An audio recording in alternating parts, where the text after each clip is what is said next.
I never believed the stories my grandmothers told about the old house at the top of the hill. They said that, on strong windy nights, whoever entered there would hear voices coming from the walls. Stories to scare children, I thought. Until that night. I received a call from my cousin, asking me to come home to pick up some old family boxes. He knew I hated that place, but since he was far away, he had no choice. Just grab the boxes and leave, I thought. The house was covered in moss and dry leaves. It seemed to breathe, as if awaiting my arrival. The windows, broken by time, silently empty eyes staring at me. When I opened the door, a long creak echoed through the entrance. The air was thick, heavy, as if something invisible filled every corner. I grabbed my flashlight and started climbing the stairs that led to the attic. Each step made the floor creak beneath my feet, as if the house was complaining about my presence.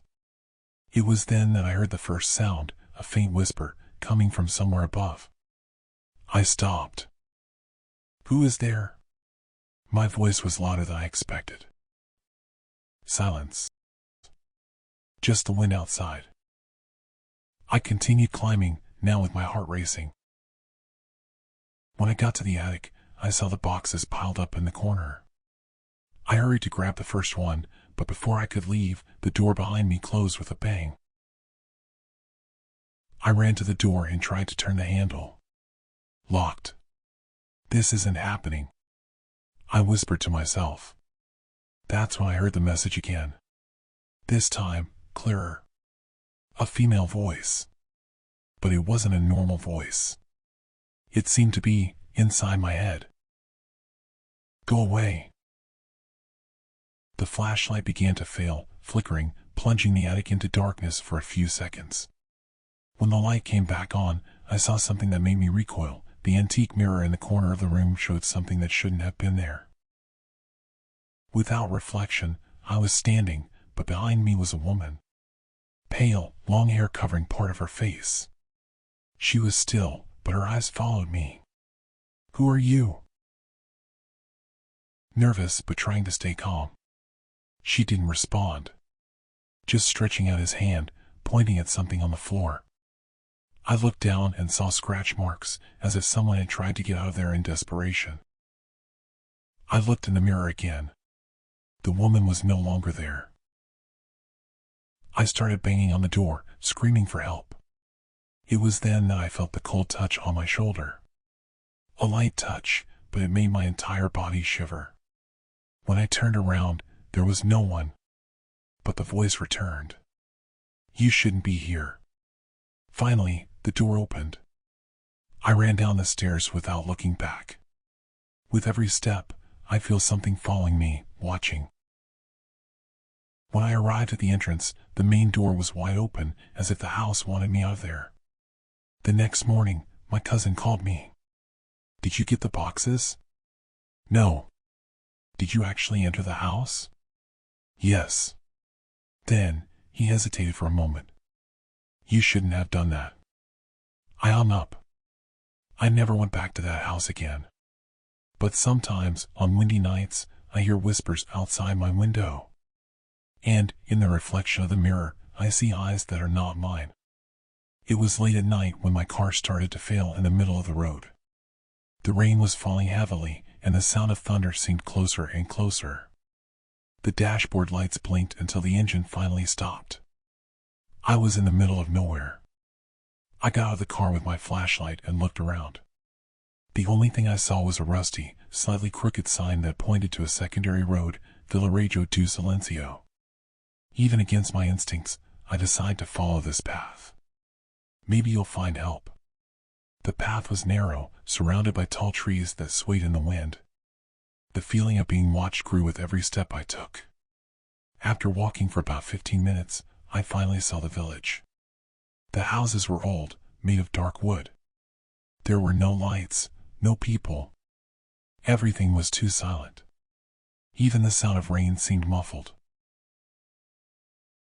"Hello? Is there anyone there?" My voice echoed, but no response came. I walked to the center of the village, where there was a small church. The door was open, creaking softly in the wind. I entered. The interior was simple, with wooden benches and unlit candles. But something caught my attention, a huge, suspended bell that swayed slightly, even without anyone pulling it. It was then that I heard the first sound. Steps. Slow. I turned around quickly, but the hallway was empty.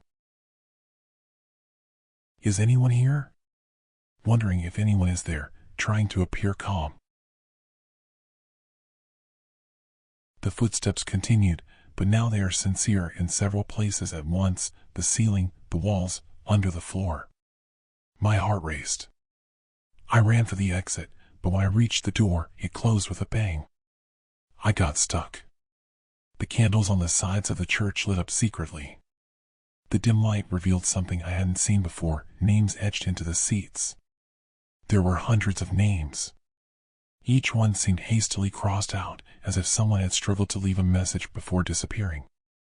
I ran my hand over one of the names. It was cool. Suddenly, I felt a cold breath on my neck. I spun around, expecting to see someone, but all I saw was the swinging bell rope. Then, he rang. A deep, heavy sound that reverberated throughout the church. And when the bell rang for the third time, the doors opened again. Outside, the village was no longer empty. Figures appeared in the rain. Silhouettes still, looking at me. Men, women, children, all motionless. Their faces were hidden by the darkness, but I knew they were watching me. Without thinking twice, I ran. I passed by the figures that remained still, like statues. When I finally reached the main road, I looked back. The village was gone. My car was there, with the engine running perfectly. I got in and accelerated without looking back. But as I was driving, I saw something in the rearview mirror, handprints on the back window.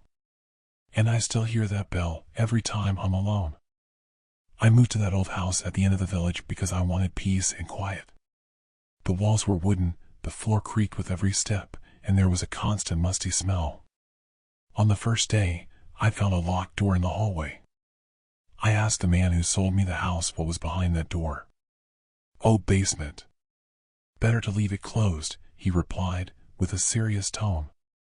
I ignored the warning.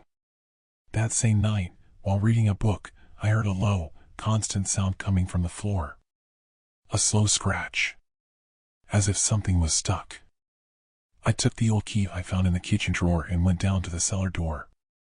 The key turned with difficulty, and a cold smell escaped from inside. I turned on the flashlight and went down the steps. The walls were full of marks, like nails scratching wood. In the center of the basement, an old rocking chair rocked by itself. As I approached, the chair stopped. A sigh echoed beside me, cold as the night wind. I ran up the stairs, but the door closed behind me. Since then, the sound has never stopped. And now, the chair rocks every night.